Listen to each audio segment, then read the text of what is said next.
Hello, guys. Welcome to Psych Minds. If you have not subscribed yet to the channel, do subscribe, like, and share. We are reading Demian by Hermann Hesse. Chapter number 6. Jacob wrestles with God. I cannot relate in brief all that I learned from the singular musician Pistorius about Abraxas. The most important result of his teachings was that I made a further step forward on the road to self realization.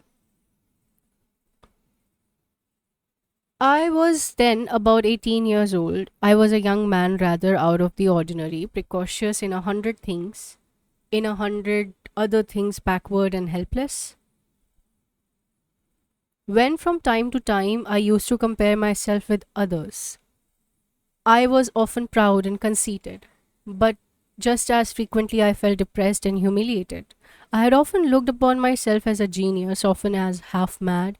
I could not share the pleasures in life of the fellows of my age, and often I heaped reproaches on myself and was consumed with cares, thinking I was hopelessly cut off from them and that life was close to me.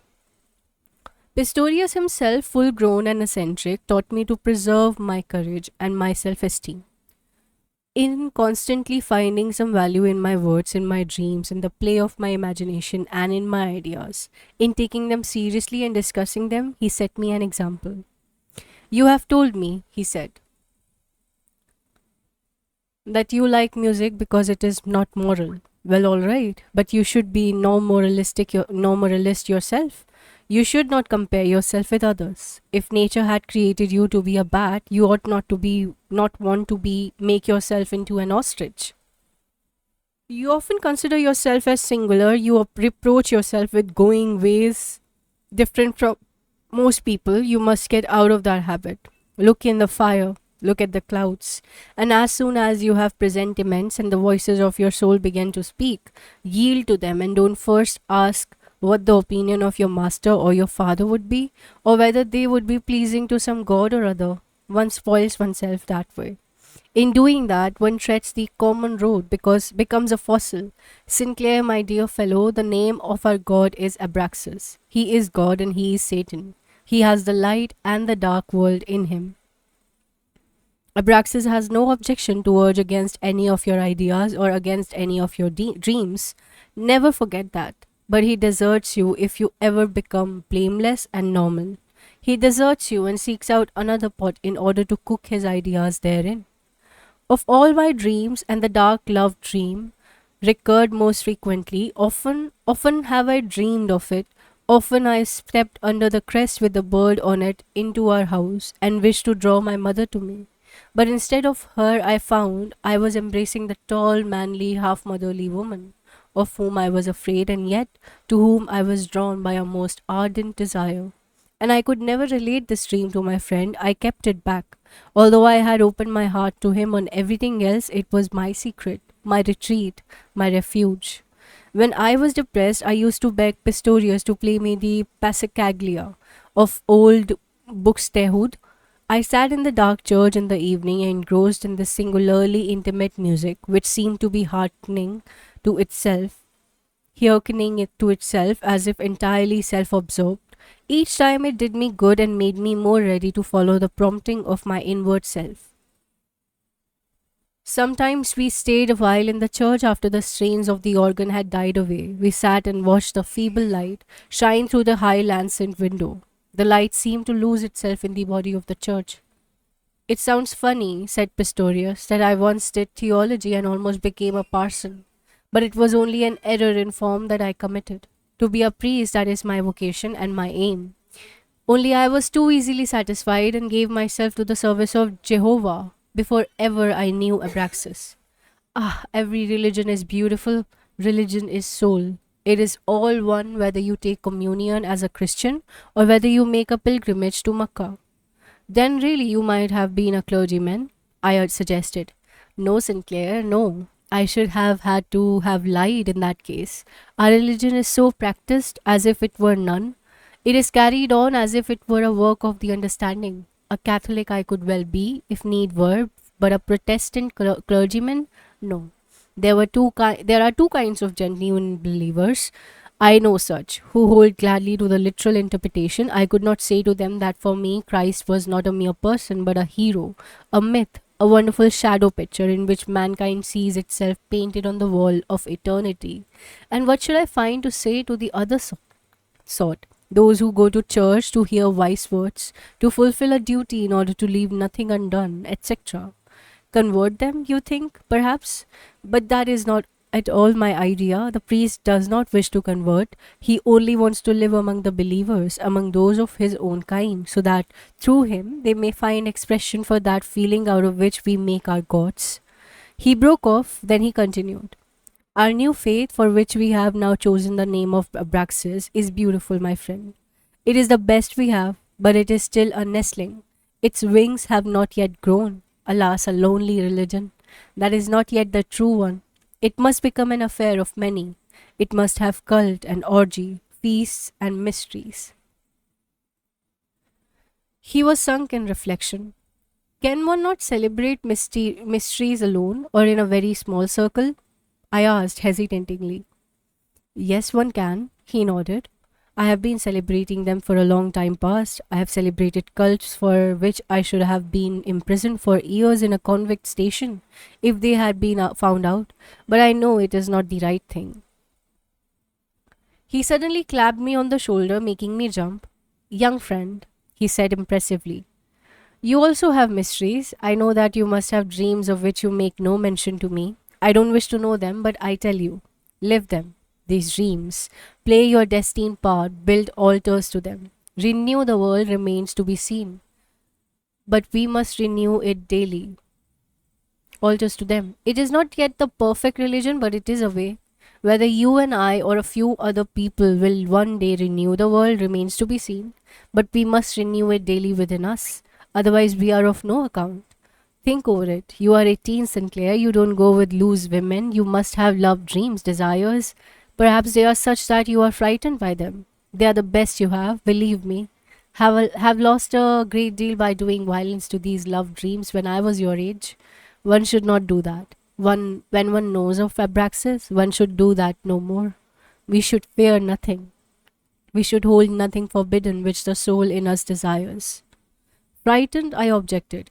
But you can't do everything which comes into your mind. You can't murder a man because you can't tolerate him. He pressed closer to me.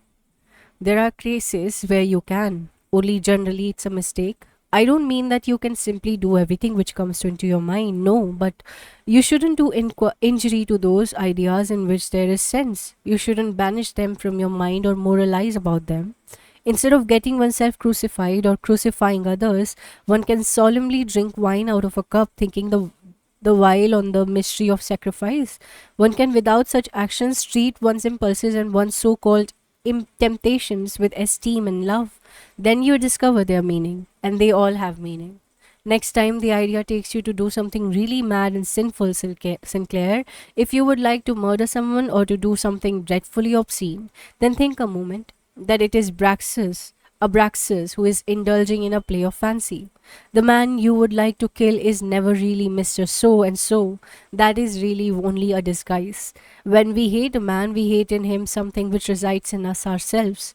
What is not in us does not move us.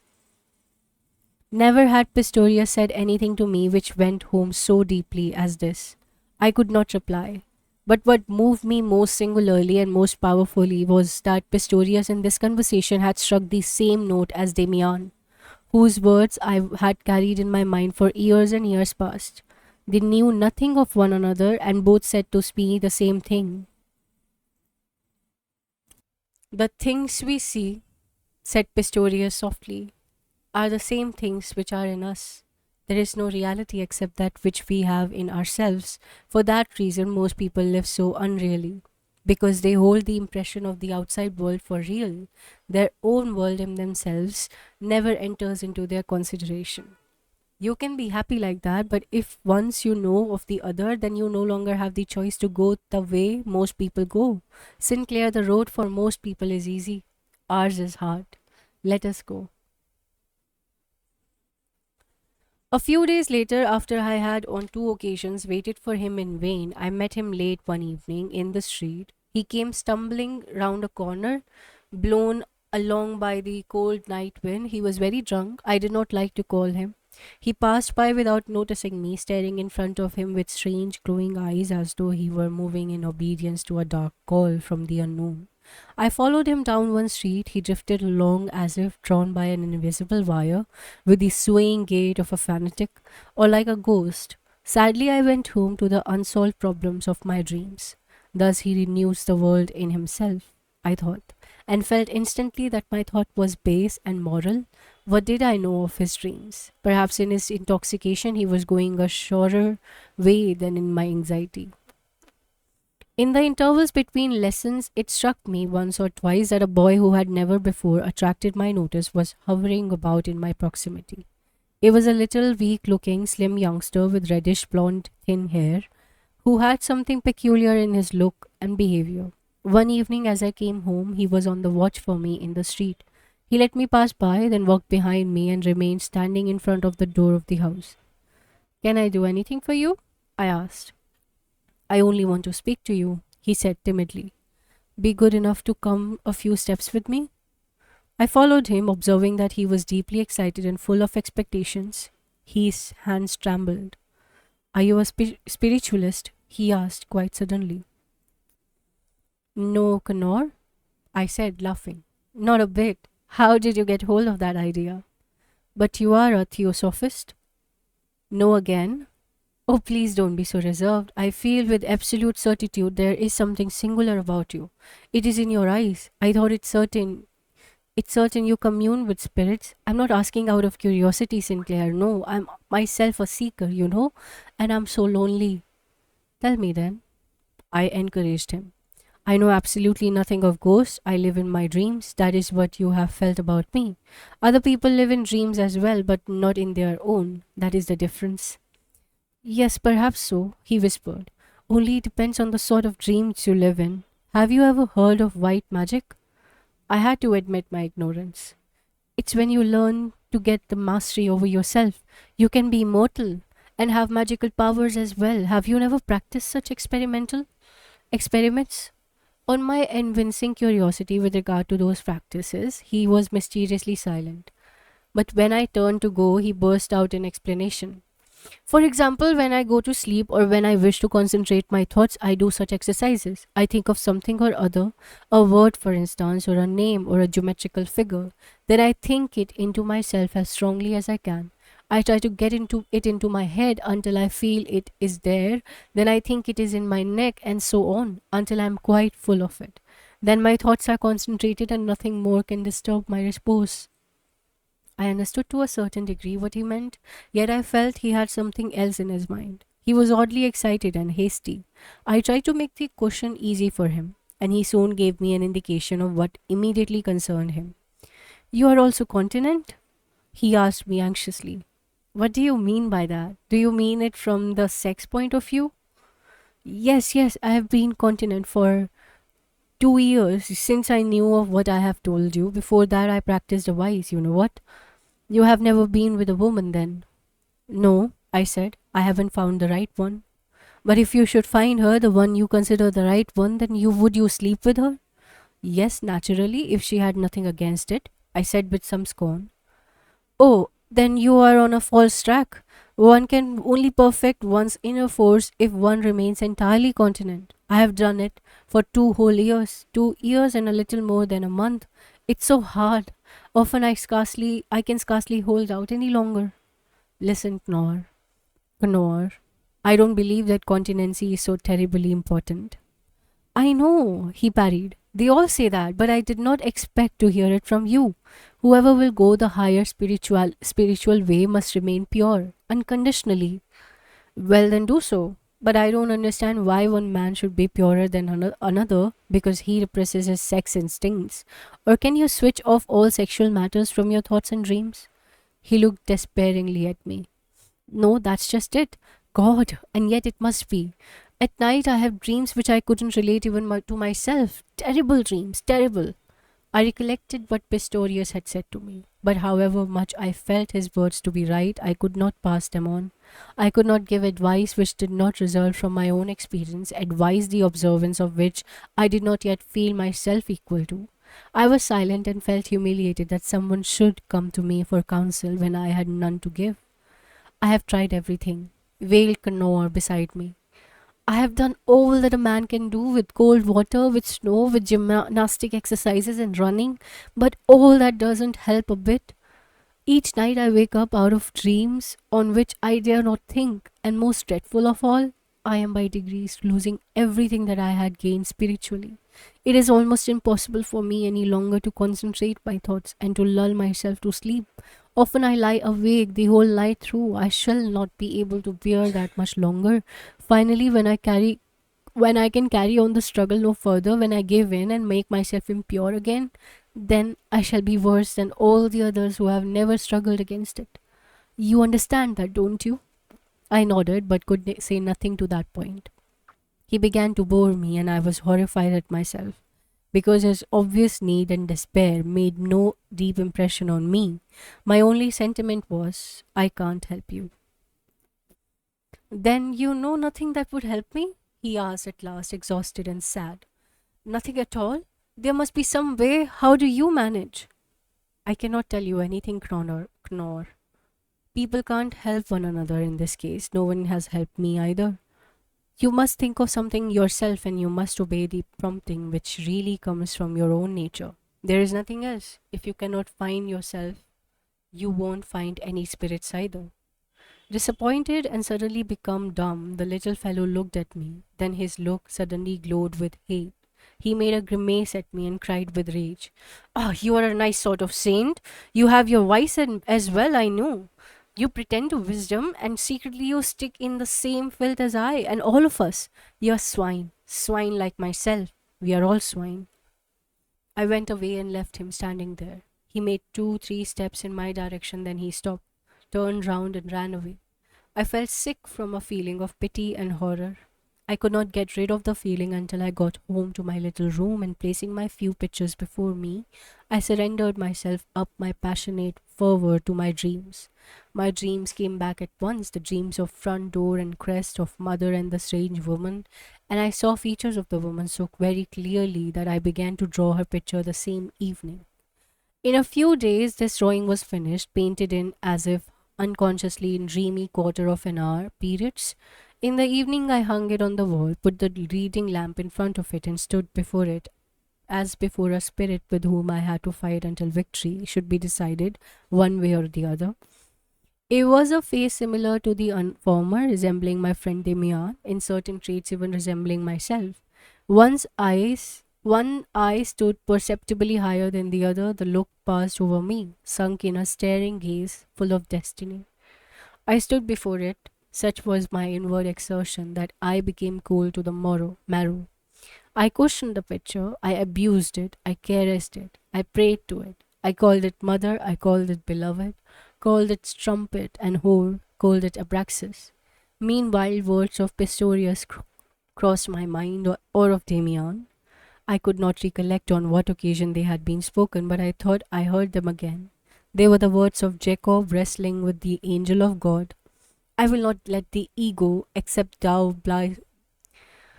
I will not let thee go, except thou bless me. The painted face in the lamplight changed at each appeal.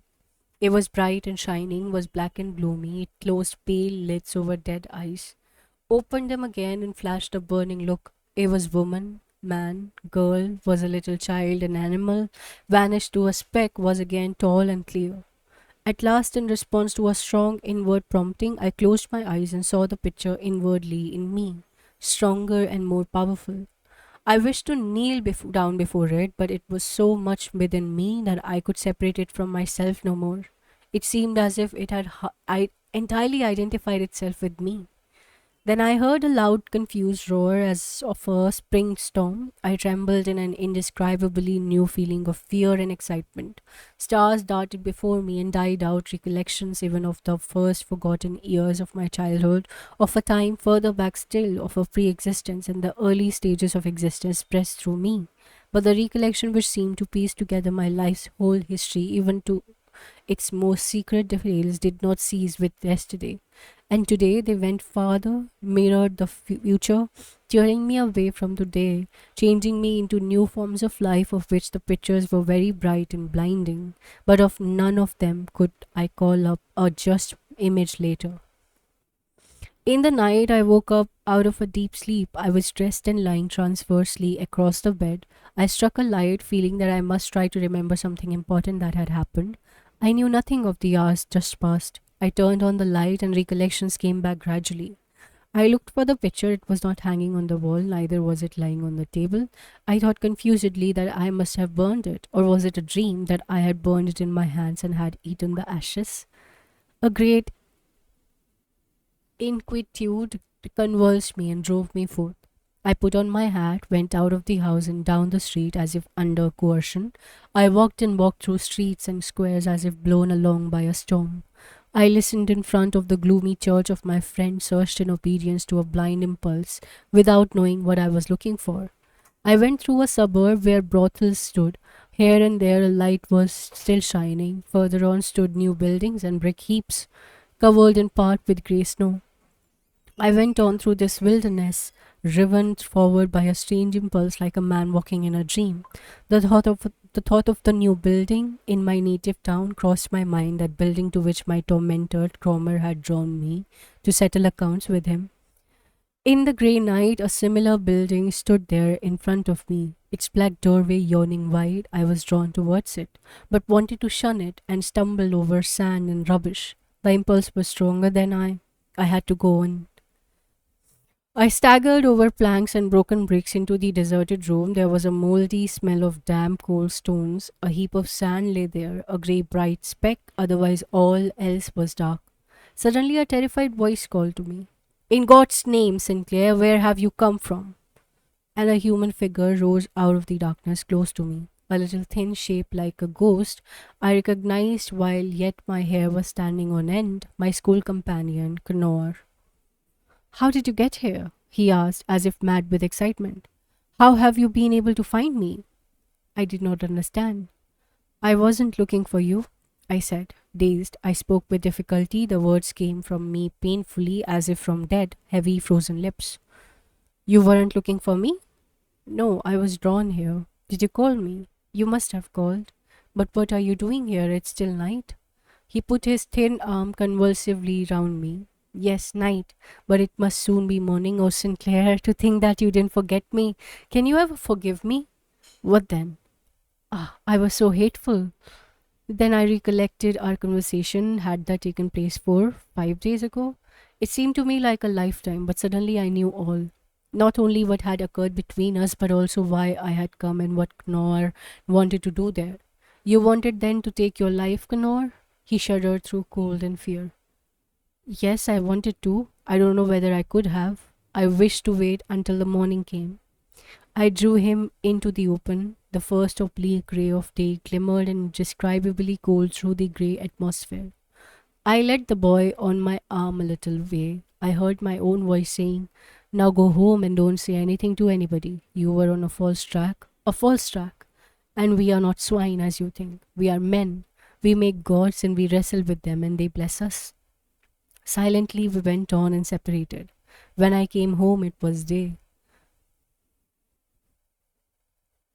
The best that mystery insane had yet to give me was the hours with Pistorius at the organ or by the chimney fire. We read a Greek text about Abraxas together. He read to me portion of a translation of the Veda and taught me to say the sacred Om. However, it was not this learned instruction which was of service to my inner self, but rather the contrary. What did me good was the self progression I made, the increasing confidence in my own dreams, thoughts, and presentiments, and the consciousness of the power that I carried in me. I had an excellent understanding with Pistorius in every way. I needed only to think intently of him, and I could be sure that he or a greeting from him would come to me. I could ask him just as I could Damian something or other without his being there in person. I needed only to imagine his presence and to put my question to him as intensive thoughts. Then all the soul force I had put into the question came back to me as answer. Only it was not the person of Pistorius which I called up in my imagination, nor that of Max Damian, but it was the picture I had painted and of what which I had dreamed. It was the half man, half woman dream picture of my demon, to which I called.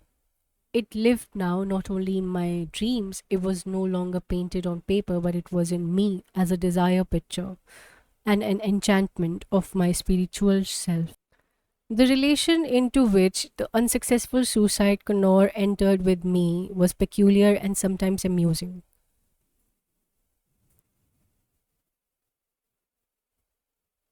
Since the night I had been sent to him, he dogged my steps like a faithful servant or hound, sought to attach himself to me and followed me blindly. He came to me with curious questions and wishes. He wanted to see spirits, to learn the Kabbalah, and he did not believe me when I assured him I understood nothing of all these things. He credited me with being able to do anything, but it was singular that he often came to me with his queer, silly questions just at the moment when I myself had a mental knot to be disentangled. His moody ideas and concerns often gave me the cue, the impulse which helped me in the solution of my own problems. He was often tiresome and I imperiously drove him away. I felt, however, that he had been sent to me, and what I gave to him I received twofolds in return. He also was a guide, or rather a way. The mad books and publications he brought me and in which he sought the key to happiness taught me more than I realized at this time. This Connor vanished later from my path, neither did I miss him, no arrangement, no understanding was necessary with him, but it was with Pistorius. Towards the close of my school career in Saint, I lived through another peculiar experience with my friend. Even innocuous, innocent people are not altogether spared the shock of a conflict. Even they come once in their life in conflict with the beautiful virtues of piety and gratitude. Each must make the steps which parts him from his father, from his teachers. Each must once feel something of the bitterness of loneliness, though most people cannot support it for long and soon creep back to their homes again. It was not a great struggle for me to part from my parents and their world, the bright world of my beautiful childhood, but slowly and almost imperceptibly I had got further from them and become more of a stranger to them. I regretted it. It often caused me bitter hours during my visits home, but it was not deep. I could bear it. But when we have offered love and reverence of our own accord and not out of habit, when we have been disciples and friends with our innermost feelings, then it is a bitter and terrible moment when the realization is suddenly brought home to us that the guiding current of our life is bearing us away from those we love. Then every thought of ours which rejects our friend and teacher enters our own heart like a poisoned string. Every blow or self defense strikes back into our own face. Then he who felt that the dictates of his own conscience were an authentic guide reproaches himself with the terms faithlessness and ingratitude. Then the terrified heart flees anxiously back to the valley of childhood virtues and cannot believe that the rupture must take place, that another bond must be severed. In the course of time, a feeling had slowly developed in me which refused to recognize my friend Pistorius unconditionally as my guide. What I experienced in the most important moments of my youth was my friendship with him, his counsel, his consolation, his proximity. God had spoken to me through him. Through him, my dreams returned to me. From his mouth came their explanation. From him, I learned their significance. He had given me the courage to realize myself, and now, alas, I felt a growing opposition against him. In his conversation, he evinced too clearly a desire to instruct me. I felt it was only one side of my nature that he thoroughly understood. There was no quarrel, no scene between us, no rupture. I said to him only a single, really harmless word, but nevertheless it was the moment when an illusion between us fell in colored pieces. The presentiment had for some time already oppressed me, but one Sunday in his scholarly old room, this presentiment changed to a definite feeling. We were lying on the floor before the fire. He was speaking of mysteries and religious forms which he was studying, on which he was meditating. He occupied himself with trying to picture their possible future. To me, all this seemed curious and interesting, but scarcely of vital importance. It smacked of erudition. It was like a fatiguing search among the ruins of former world, and all at once I felt an aversion from the whole business, from this cult of mythology, from this sort of piercing together, this mosaic work of religious forms which had been handed down to posterity. Pistorius, I said suddenly in a malicious outburst which surprised and frightened even myself. Relate a dream, a real dream, one that you have had in the night. What you have just been talking about is so cursedly antiquarian. He had never heard me speak thus. With shame and terror, I realized the very same moment that the arrow I had shot at him, and which had entered his heart, was taken from his own quiver. I realized that I had heard him reproach himself in an ironical tone on this very account, and that now I had maliciously turned one of his own reproaches against him like a resharpened arrow. He felt it instantly and was silent. I looked at him with terror in my heart and saw that he had become very pale. After a long, heavy pause, he put some wood on the fire and said quietly, "You are quite right, Sinclair. You are a wise fellow. I will spare you all this antiquarian business." He spoke very quietly, but his tone told me how deeply he had been wounded. What had I done? I was on the point of tears. I wanted to beg his pardon with all my heart, to assure him of my affection and gratitude. Moving words came into my mind, but I could not utter them. He was silent as well, and so we lay there, while the flames leaped up and then sank, and with each flame that paled fell something beautiful and fervid that ceased to glow and had vanished, never again to come back. "I fear you have misunderstood me," I said at last, much crushed, and with a dry, hoarse voice. The silly, senseless words came as if mechanically from my lips, as if I had been reading them out of a news sheet. "I understood you perfectly," said Pistorius softly. "You are quite right." We waited, then he continued slowly. "So far as one man can be right in his judgment of another." "No, no," a voice inside me said. "I am wrong." But I could not say anything. I knew that I had aimed my single little word at his one essential weakness. I had touched the point of which he himself was distrustful. His idea was antiquarian. He was a seeker but retrogressive. He was a romantic, and suddenly I realized that it was just what he had been to me, and had given me that he could not be, and given to himself. He had guided me to a point on the road beyond which he, the guide, could not go.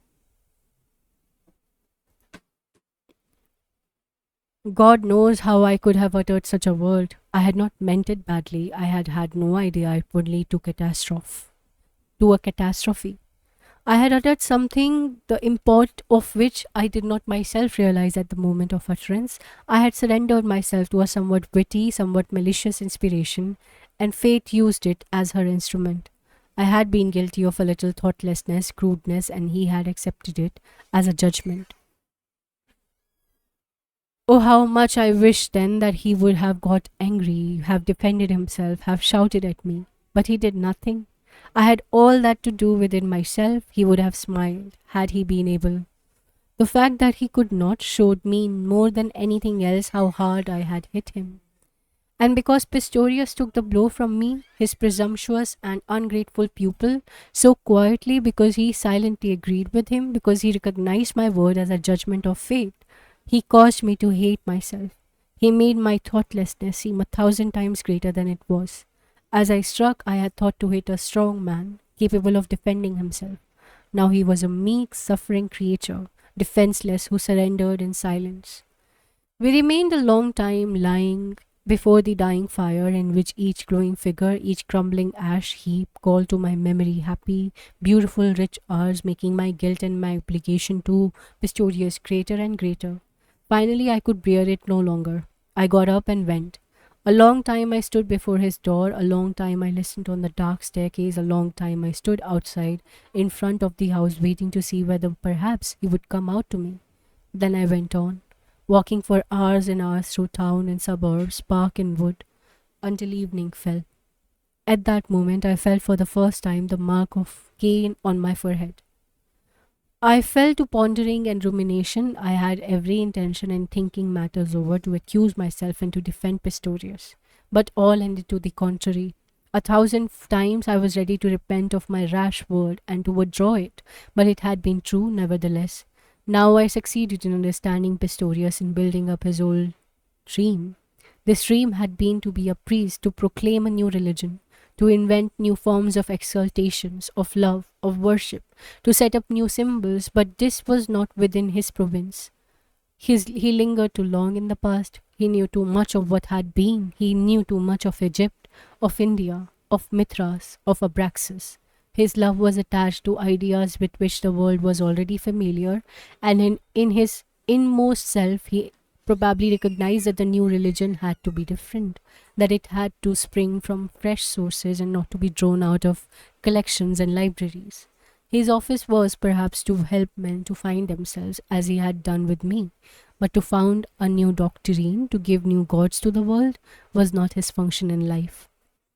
And at that point, the realization came upon me that everyone has an office, a charge, but to no one is it permitted to choose his life for himself and to discharge it as he likes. It was wrong to want new gods. It was entirely wrong to wish to give the world anything. A man has absolutely no other duty than this, to seek himself, to grope his own way forward no matter whether it leads. That thought impressed itself deeply on me. That was the fruit of this new event for me. Often had I pictured the future, I had dreamed of filling roles which might be destined for me, as poet perhaps, or as a prophet, as painter, or some such role. All that was of no account. I was not here to write, to preach, to paint. Neither I nor anyone else was here for that purpose. All that was secondary. The true vocation for everyone was only to attain to self realization. He might end as a poet, or as a madman, or as prophet, or as criminal. That was not his affair. That was of no consequence in the long run. His business was to work out his own destiny. Not any destiny, but his own. To live for that, entirely and uninterruptedly. Everything else was merely an attempt to shun inner beings. There rose before me this new picture, terrible and sacred.